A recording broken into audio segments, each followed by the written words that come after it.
और क्या ये सच नहीं है? इस समय तो आज डिजिटल मीडिया का है। वहां का पठान, वहां का शेख सब कह रहे साहब हमारे पूर्वज तो हिंदू थे और आपके पूर्वज भी हिंदू थे। क्या ये सच नहीं है? और क्या ये सच नहीं है कि देशी और विदेशी मुसलमानों की आपसी भिड़ंत है जो वर्चस्व की लड़ाई को लेकर के वहां चल रहा है? आप लोग सच पे पर्दा डालने का प्रयास कर रहे हैं, लेकिन एक चीज नोट करना कि सूर्य को, चांद को और सत्य को बहुत देर तक छुपा कोई नहीं सकता है और सत्य जरूर सामने आएगा। और उसी सत्य के बारे में कहा जा रहा है। नेता प्रतिपक्ष कह रहे थे कि वहां की स्थिति ऐसी है कि अगर मंदिर आ भी जाएगा, मंदिर बन जाएगा। मैं कहता हूं, ये तो बाबरनामा भी कहता है कि हर मंदिर को तोड़ करके एक ढांचा खड़ा किया गया। आप तो एक श्रेष्ठ ब्राह्मण कुल में आपने जन्म लिया है। आप तो भारत के पुराणों की परंपरा पर विश्वास करते हैं। हमारा पुराण भी इस बात को कहता है कि भगवान विष्णु, श्री हरि विष्णु का 10वां अवतार संबल में ही होगा, उसी संबल में होगा।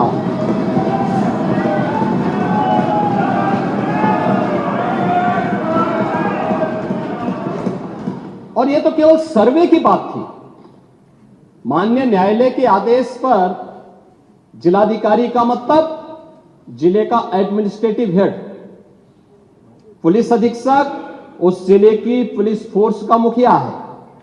इनका दायित्व है कि शांतिपूर्ण तरीके से किसी सर्वे के कार्यक्रम को वहां पे संपन्न करना, माननीय न्यायालय के आदेश को अक्षरशः अनुपालन करना। और सर्वे 19 नवंबर को भी हुआ, 21 नवंबर को भी हुआ, 24 नवंबर को भी सर्वे का कार्य चल रहा था। क्या यह संभव है?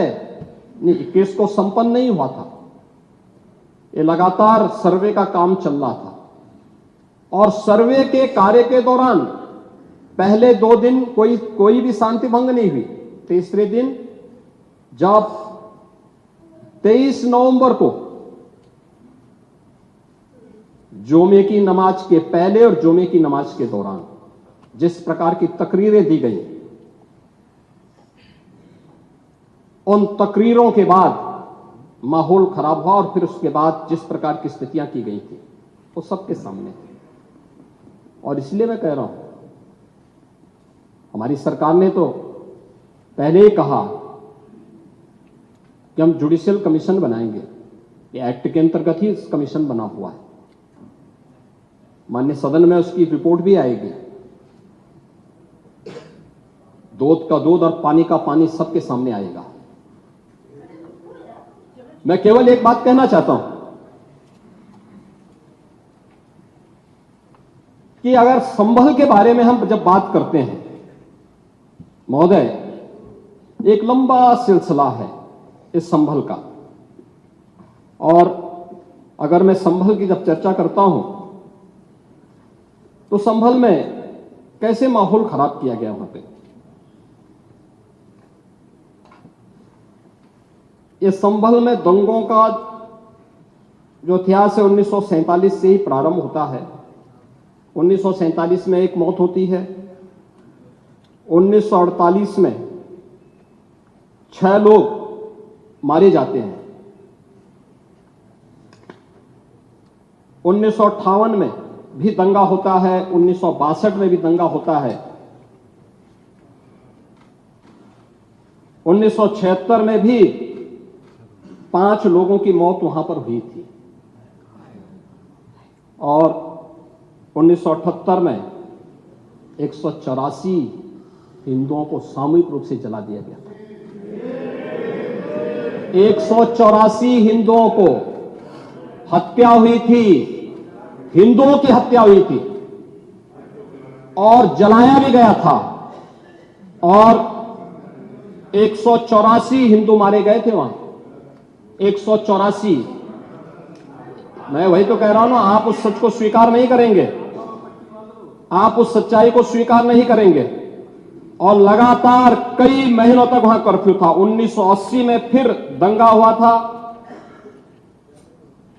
एक मृत्यु हुई। 1982 में फिर दंगा हुआ, एक मृत्यु हुई। 1986 में 4 लोग मारे गए और 1990 फिर 1992 में 5 मौतें हुई, 1996 में 2 मौतें हुई। ये लगातार इस सिलसिला चलता रहा। 1947 से लेकर के अब तक 209 हिंदुओं की निर्मम हत्या वहां हुई है संभल के अंदर, 209 हिंदुओं की। और एक भी बार किसी ने उन निर्दोष हिंदुओं के लिए कभी 2 शब्द नहीं कहे, उनके प्रति, उन परिवारों के प्रति संवेदना के शब्द नहीं कहे। महोदय, जो आज घड़ियाली आंसू बहा रहे हैं, ये लोग कभी भी उन निर्दोष हिंदुओं के बारे में कभी 2 शब्द नहीं कहे। वहां पर 1978 में जो दंगा हुआ था, महोदय, किस प्रकार की स्थिति थी। एक वैश्य जिसने सबको उधार दे रखा था पैसा, और उस बात को मानता था कि साहब मैं तो सबको पैसा देता हूं, मेरे यहां तो सब व्यवसाय के साथ जुड़े हुए हैं। अगल बगल के हिंदू दंगा होने के बाद उनके घर में इकट्ठे होते हैं। इकट्ठा होने के बाद उनको घेर लिया जाता है। घेरने के बाद वो बोलते हैं, भाई आप हमें क्यों घेर रहे हैं? कहा जाता नहीं, क्योंकि तुम इन हाथों से पैसा मांगोगे, इसलिए उनके हाथ काटे जाते हैं, फिर उनके पैर काटे जाते हैं, और फिर उनका गला रेंत करके हत्या होती है। ये लोग सौहार्द की बात करते हैं, शर्म नहीं आती इन लोगों को सौहार्द के बारे में चर्चा करने में। 1978 से जो मंदिर आज निकल रहा है, 1978 से इन लोगों ने कभी खोलने नहीं दिया उस मंदिर को, जो आज बजरंगबली का मंदिर निकल रहा है, जो वहां पर आज 22 कुएं किसने बंद किए थे? इन 22 कुओं को भी वहां पे बंद किया गया। और वहां का माहौल इतना तनावपूर्ण किसने बनाया था? ये पत्थरबाज कौन थे? एक भी गिरफ्तारी बिना साक्ष्य के नहीं हो रही है।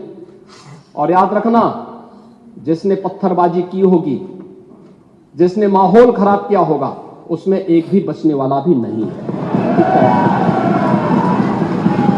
एक भी नहीं बचेगा। हम माननीय उच्चतम न्यायालय के आदेश का पालन करते हैं, सम्मान भी करते हैं। और क्या संविधान को आप मान रहे हैं? क्या आप लोग संविधान के प्रति सचमुच वचनबद्ध हैं? मैं तो धन्यवाद दूंगा माननीय अध्यक्ष जी को इस बात के लिए कि आज उन्होंने संविधान की मूल प्रति यहां पर दी। बाबा साहब भीमराव अंबेडकर जी ने 26 नवंबर 2049 को जिस संविधान को बनाकर के देश को सौंपा था, उस मूल संविधान की प्रस्तावना को एक बार पढ़िए। मौलिक कर्तव्यों के बारे में, मौलिक अधिकारों के अध्याय के चित्र को देखिए। अलग अलग उन आर्टिकल के उस पृष्ठों का अवलोकन करिए,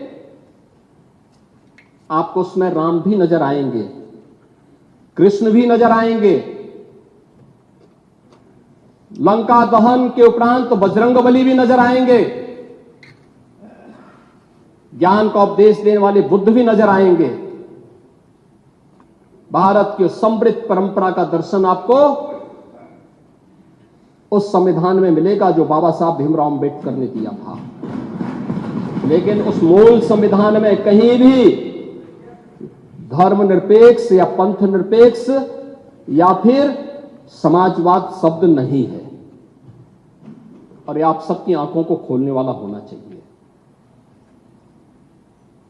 आप लोग संविधान में बदलाव की बात करते हैं। जिन लोगों ने संविधान का गला घोटा, उनका पिछलग्गू बन करके केवल सत्ता हथियाना चाहते हैं, जनता की आंखों में धूल झोंकना चाहते हैं।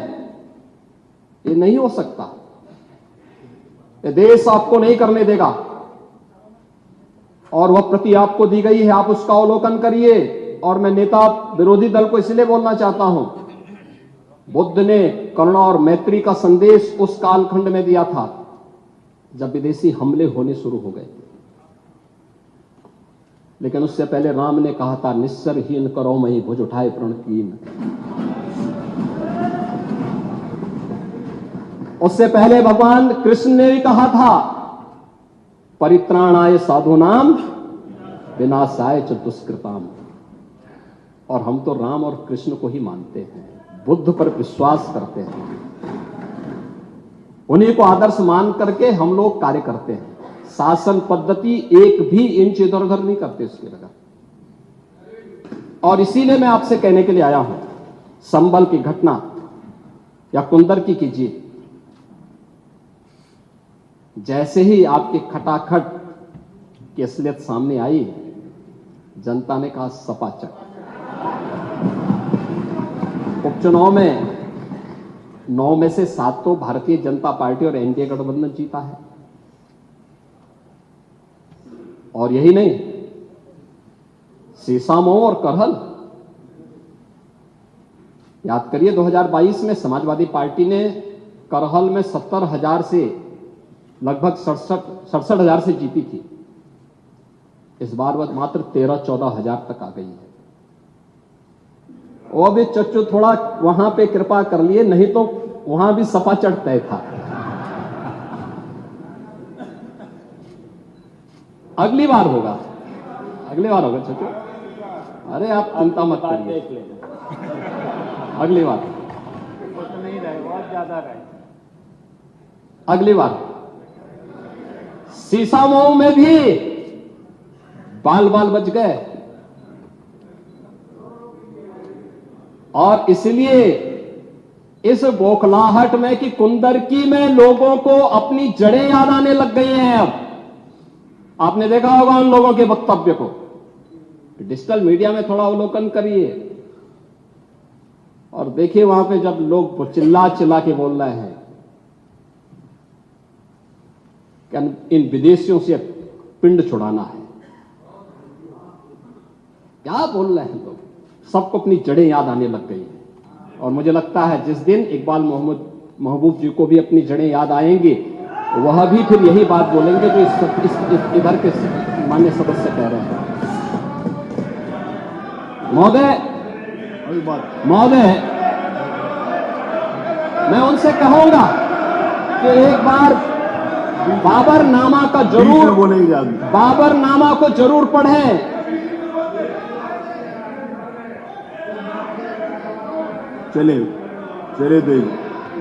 चलिए वो जो बात कही, बाबरनामा को जरूर एक बार पढ़ें। आप मंत्री जी बोल रहे हैं, प्लीज बैठ। चलो आप दे देना जब अवसर हो, बाबरनामा को एक बार पढ़ें। आप बैठिए। महोदय, संभल की घटना के साथ ही मैं प्रदेश के अंदर अलग अलग समय में जो दंगे अलग अलग समय में हुए हैं। 1972 में आगरा में दंगा हुआ, 19 लोग मरे थे। आजमगढ़ में 1972 में दंगा हुआ, 3 लोग मरे थे। बहराइच में 1973 में दंगा हुआ, 1 व्यक्ति की मौत हुई थी। गोंडा में 1973 में दंगा हुआ, 1 व्यक्ति की मौत हुई। प्रयागराज में 1973 में एक दंगा हुआ, 2 लोगों की मौत हुई। मेरठ में 1973 में दंगा हुआ, 8 लोगों की मौत हुई। आगरा में फिर 1974 में दंगा हुआ, 1 व्यक्ति की मौत हुई। पीलीभीत में 1974 में दंगा हुआ, 3 लोगों की मौत हुई। कानपुर में 1975 में दंगा हुआ, 2 लोगों की मौत हुई। मुरादाबाद में 1976 में दंगा हुआ, 3 लोगों की मौत हुई। बहराइच में 1976 में फिर दंगा हुआ, 3 लोगों की मौत हुई। बुलंदशहर में 1977 में दंगा हुआ, 2 लोगों की मौत हुई। वाराणसी में 1977 में दंगा हुआ, 8 लोगों की मौत हुई। मुरादाबाद में 1978 में दंगा हुआ, 19 लोगों की मौत हुई। अलीगढ़ में 78 में दंगा हुआ, 21 लोगों की मौत हुई। ये लगातार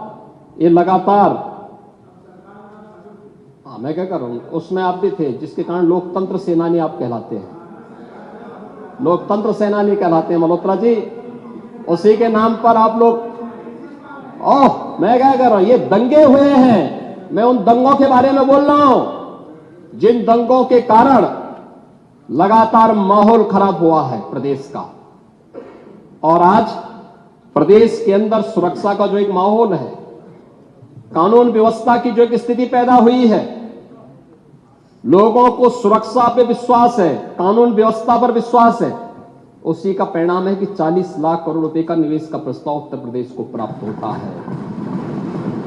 इतना निवेश, इंफ्रास्ट्रक्चर का एक कार्य, रोड की, रेलवे की, एयर कनेक्टिविटी की, ये उसी का परिणाम है जो सरकार कर रही है और लगातार उसको कर रही है।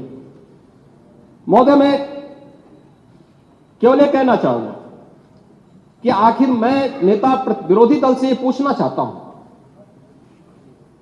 कि अगर हमारा कोई पर्व और त्योहार है या किसी का भी है, मुहर्रम का जुलूस हो या फिर कोई भी अन्य मुस्लिम समाज का कोई पर्व और त्योहार का कोई जुलूस, वो हिंदू मोहल्ले से सुरक्षित निकल जाता है, कोई दिक्कत नहीं होती, मंदिर के सामने से भी निकल जाता है, कोई समस्या नहीं होती। लेकिन इस समस्या केवल वहीं पे क्यों खड़ी होती है जब कोई हिंदू शोभा यात्रा किसी मस्जिद के सामने से, किसी मुस्लिम बाहुल्य क्षेत्र से निकलती है, तब क्यों तनाव पैदा हो जाता है? तभी क्यों झंडा लगाने में क्या समस्या है? क्या भारत की धरती पे केसरिया झंडा नहीं लग सकता? क्यों नहीं लग सकता? क्यों नहीं लग सकता? मैं यही पूछना चाहता हूं, आखिर ये दंगे क्यों किए जाते हैं? और बहराइच का मामला, महाराजगंज उस कस्बे का, जहां के बारे में आप कह रहे हैं कि लगातार मुस्लिम बस्ती थी, मोना जी ने भी इस बात को कहा कि बस्ती थी, प्रशासन नहीं था, 4 कंपनियां पुलिस थी वहां पे, और दंगा सड़क पे नहीं हो रहा था, गोली घर के अंदर से चल रही थी। इस निर्दोष राम गोपाल मिश्रा की हत्या हुई और घर के अंदर से गोली चला करके उसकी निर्मम हत्या की गई। हमें इस सच्चाई को स्वीकार करना चाहिए। ये दंगा सड़क पे आमने सामने नहीं था। अगर पुलिस घर के अंदर घुसती तो लोग फिर कुछ और आरोप लगाते। पुलिस ने बचाव करने का अपना प्रयास किया, 4 कंपनियां वहां पे थी, और आप कह रहे हैं कि माननीय मोना जी ने भी कहा कि भारतीय जनता पार्टी के विधायक ने आरोप लगाए। भारतीय जनता पार्टी के विधायक ने इस हल्दी की घटना को लेकर के नहीं, इस महाराजगंज कस्बे की घटना को लेकर के नहीं, ये उस समय बहराइच कस्बे में थे, और बहराइच कस्बे में इनकी गाड़ी पर हमला हुआ, जो वहां से 30-35 किलोमीटर दूर है। वहां पे एक पथराव हुआ था। मैंने भी इनको कहा था, मैंने कहा देखो तुम्हारे उस क्षेत्र में दंगा हुआ है, तुम वहां तत्काल जाओ, लोगों को कंट्रोल करो। लेकिन उसको कैसे तोड़ मरोड़ करके प्रस्तुत किया जा रहा है। इन्होंने जो तहरीर दी वो दूसरे मामले में दी है, उसका इस घटना से कोई लेना देना नहीं, लेकिन उसको किस तरीके से जोड़ करके देखा जा रहा है। एक जिले में दूरी होती है, इसमें बहराइच से आपको भी वहां जाने में समय लगा होगा, और उस दूरी को आपने देखा होगा, तो ये उतनी ही दूरी है। उस घटना को उससे नहीं जोड़ के देखा जा सकता। लेकिन मैं पूछना चाहता हूं कि हिंदू मोहल्ले से और हिंदू मंदिर के सामने से मुस्लिम जुलूस निकल सकता है, तो मुस्लिम मोहल्ले और मस्जिद के सामने से कोई हिंदू शोभा यात्रा क्यों नहीं निकल सकती? क्यों नहीं निकल सकती? और यहीं पे विवाद शुरू होता है। यानी आप चाहते हैं कि आपके पर्व और त्योहार तो शांतिपूर्ण तरीके से मनाए जाएं। कौन कहता भी आपके संबल में थे, शिया सुन्नी का भी विवाद हुआ था 1976 में। पूरा विवाद तो शिया सुन्नी का था। उस समय जामा मस्जिद के कब्जे को लेकर के इसी बात का विवाद था। आप इस सच को धूल मत डालिए उस सच पे। और लखनऊ का शिया सुन्नी विवाद ये भारतीय जनता पार्टी की सरकार के समय ही समाप्त हुआ है। आप लोग तो लड़ाते थे, यहां पे शिया और सुन्नी को भी लड़ाते थे, क्योंकि आपकी तो शुरू से ही राजनीति थी बांटने की और फिर कटवाने की। और इसलिए हमने कहा कि न बटेंगे और न कटेंगे। हम न बटेंगे और न कटेंगे। मुझे आश्चर्य होता है, अपने को शिक्षक कहते हैं श्री संग्राम सिंह यादव। सच को स्वीकार करने की सामर्थ्य नहीं, इसलिए चले गए। आप देखें, एक दोहरे चरित्र के व्यक्ति के द्वारा जो अपनी कुछ पंक्तियां पहले लिखी गई हैं और बाद में उसका चरित्र कैसे बदला है। मोहम्मद अल्लामा इकबाल के बारे में वही कहते हैं, यानी जो पहले कहते थे, उन्होंने क्या बात कही थी बाद में। मुस्लिम हैं हम, वतन हैं सारा जहां हमारा, चीन वो अरब हमारा, हिंदुस्तान हमारा, तौहीद की अमानत सीनों में है हमारे। दुनिया के बुत कंदों में पहले वह घर खुदा का, तेगों के साये में हम पलकर जमा हुए हैं। मकरीब की वादियों में गूंजी अजा हमारी, बातिल में दबने वाले हे आसमां नहीं हम, हे गुलस्ताए अब्दुल्लस वो दिन है याद तुझको। ये मौज ये दजला तू भी पहचानती है हमको। ये अर्ज ये पाग तेरी हुर्मत पे कट मरे हम। सालार ये कार्रवाई है मीर ये हिजाज अपना। इकबाल का तराना बाग ये दरा है गोया। मुस्लिम है हम, वतन है सारा जहां हमारा। अब आप मुझे बताओ, क्या इकबाल को आप अपना आदर्श मानते हैं क्या? इस इकबाल को मानेंगे क्या? वो अपने को पेशे से शिक्षक कहते हैं। ऐसे शिक्षक छात्रों को पढ़ाएंगे तो दुर्गति कराएंगे। यानी इकबाल की एक कविता को यहां पे पढ़ करके और वास्तविक सच से आप धूल डाल करके उसको छुपा नहीं सकते हैं। और मैं इसीलिए कहना चाहूंगा कि महोदय, प्रशासन ने पूरी कार्रवाई की है और लगातार हमारे संज्ञान में सारी बातें हैं। एक एक बात पर सरकार नजर रख रही है। 25 करोड़ की आबादी का प्रदेश है और 25 करोड़ की आबादी के प्रदेश में पिछले 7.5 वर्ष के दौरान सभी से सभी वीवीआईपी विजिट सकुशल संपन्न हुए हैं।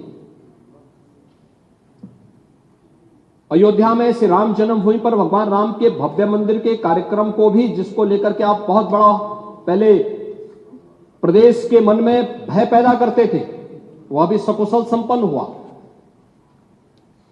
आज प्रदेश में जब सर्वत्र सुरक्षा का एक बेहतरीन माहौल है और 2025 में जब उत्तर प्रदेश को यह गौरव प्राप्त होने जा रहा है कि दुनिया का सबसे बड़ा आध्यात्मिक और धार्मिक सामाजिक